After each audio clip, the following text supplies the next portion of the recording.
Hello, today is Monday, June 8th, and welcome to episode 605 of Fault Lines, the National Security Institute's podcast that gets you quickly up to speed 3 times a week on the national security and foreign policy debates shaking up America.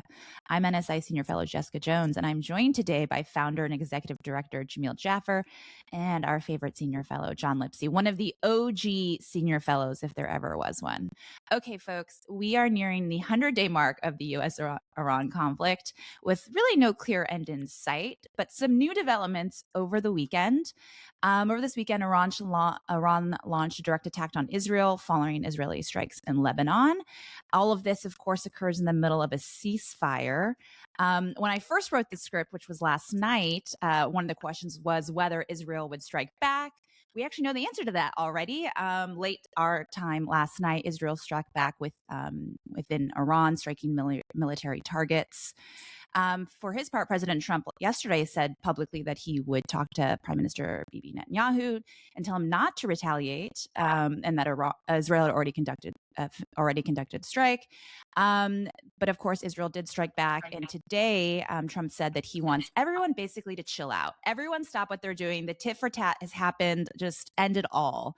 Of course, at the same time, the commercial traffic through the strait is still reduced, well below normal levels. And so we have had a lot of conversation here on Fault Lines, what does a ceasefire really mean? And I think President Trump even talked about that ceasefire means something different in that part of the world. So that might be proving true right now at this moment. So John Lipsey, our OG senior fellow, tell us what's going on with this timing. We've had kind of, the same headlines going on about the Iran conflict, but all of a sudden this weekend, this development, why is Iran striking Israel? Yeah, I think two things. One is, we've seen the U.S. and Israel work with the actual government in Lebanon to try to come to agreement around the future of Lebanon and the future of Hezbollah in Lebanon. And there seems to be increasing consensus with the Lebanese that Hezbollah does not belong in their future. So I think in part we're seeing Iran and Hezbollah exercise a veto over that fresh agreement. So I think they're sending that signal that agreement is not going to proceed or be executed on. The other is I think that this is an aspect of the negotiation that's ongoing with the U.S. over what an ultimate deal would look like and what Lebanon's place would be in that.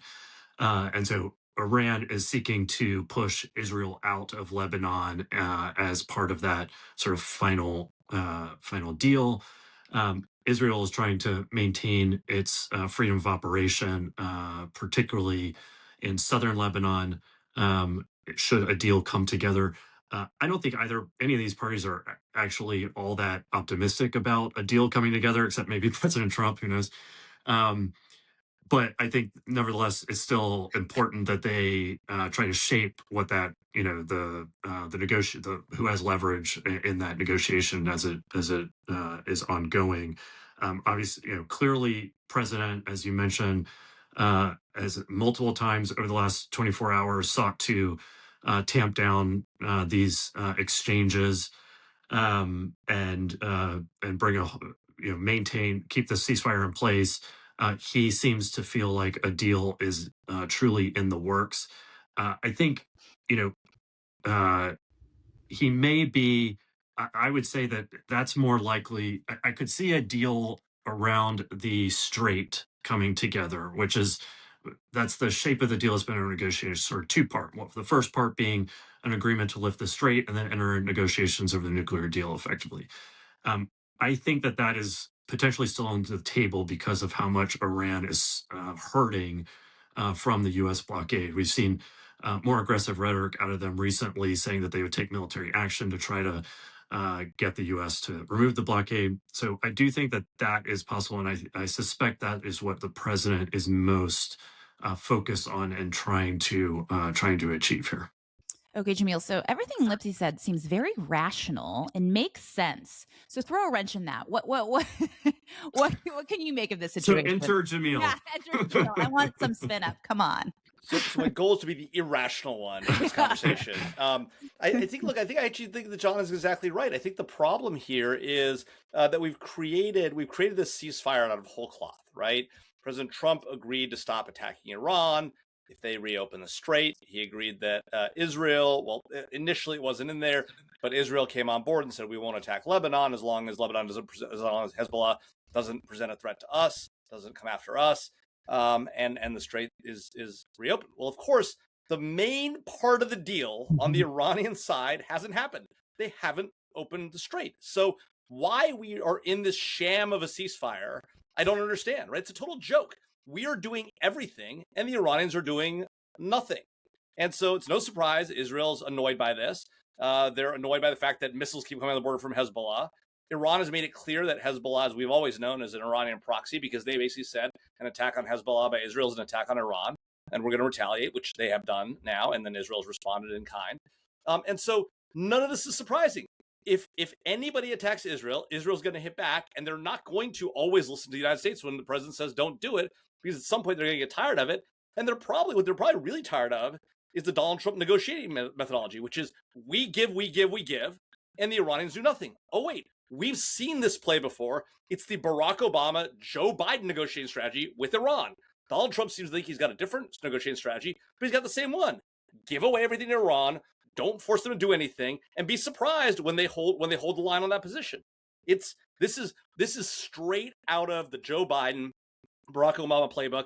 Donald Trump is no different when it comes to this thing. He's done a good job leaning forward on Iran, but he's completely failed now, and nobody should be surprised. If anybody's wondering why we see attacks by Iran, why we see attacks by Israel, it's because Donald Trump hasn't gotten the deal done.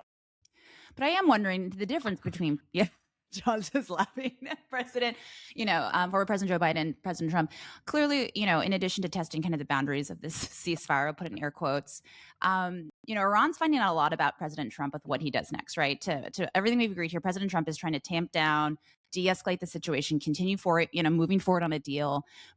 But he said he's in control, but it's made clear he's asked Israel not to strike, and they have. So, what happens next? How much control and leverage does he actually have? How much persuasion power with a great friend and ally and relationship he has with Bibi does he have if Israel continues? And what is that message to the American public, to his supporters? And, Trump spiraled up, can get pretty angry, right? And it's hard to predict what he's going to do next. So this is, I think that's the big news that's happening right now, is that a president that has felt very much in control of the main actors here, and having a lot of freedom of decision and freedom of movement, and he was the one who would decide when things happened and didn't. I think that it's not Israel, but it's just the region and the threats and Iran and Hezbollah and the actors. The reality of the region is such that you cannot control events, and you are not going to be master of the universe to that degree.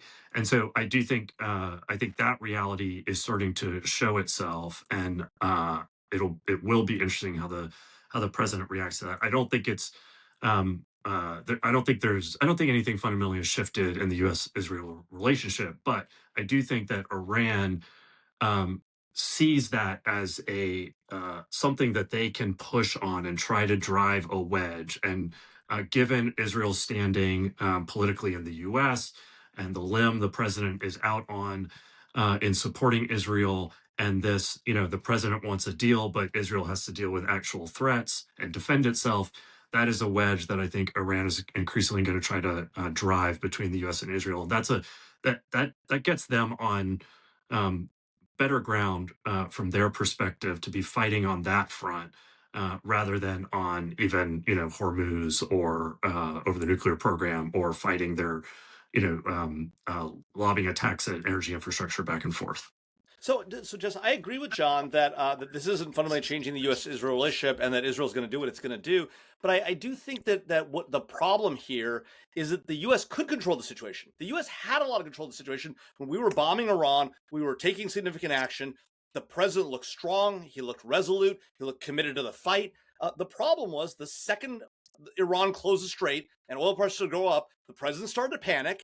And he started to freak out, and he made it clear he did not want to be in the war anymore. He wanted out. and he made it clear that he had given away all his negotiating leverage. The president needs to reassert his leverage. He needs to go back to attacking Iran. He needs to back Israel's attacks on Iran. That is the way out of this thing. If the president continues to be where he is, asking everyone to just be nice and get along, like it's the LA riots all over again, it's not going to work. It's been a failure thus far. His position, he began very strong, and he's blown it completely. He's blown all his leverage. I think that's what his supporters want, though. I mean, this is the problem. This is the problem. He has a MAGA base that never wanted this war, right? This is the problem. So he should, in deciding to go in this conflict, he had to decide, am I going to go in this conflict to win? He didn't go in with the conviction to win. So as a result, when it started getting tough, he ran, and now everyone sees him as weak, and they're exploiting that, whether it's the Israelis or the Iranians or everyone else. That's how everyone sees it. If the president wants to get his mojo back, he needs to come back and hit Iran in the teeth. If Les was here, he'd say, guessed it. Jamil goes for bombing. I just did my best Les impression. Okay, well, it works. We're at 100 days, so no near towards the end. Okay, great, guys. I didn't see a lot of clear path forward and success. You know what doesn't work in a war? Trying to get out of the war without any leverage. Like, that doesn't work. You get into war, you got to try to win. The president is not trying to win this war. He's trying to end it. Well, to both your points, if the president is now beginning to see the realities of operating in the region and is not as clear, and he does not have as much freedom of navigation as he thought he did previously, maybe we begin to see some change in action. All right, folks, that's a way to start your week. That's a wrap. Thanks to Grace Trice, Claude Jennings, and the entire NSI team for their help in producing today's episode. Join us on Wednesday, June 10th for another great episode of Fault Lines, NSI's podcast that gets you smart fast on the national security and foreign policy debates shaking up America. We're on YouTube. Check out our channel there for a video of today's episode. And if you like what you heard or saw, be sure to rate, review, and subscribe.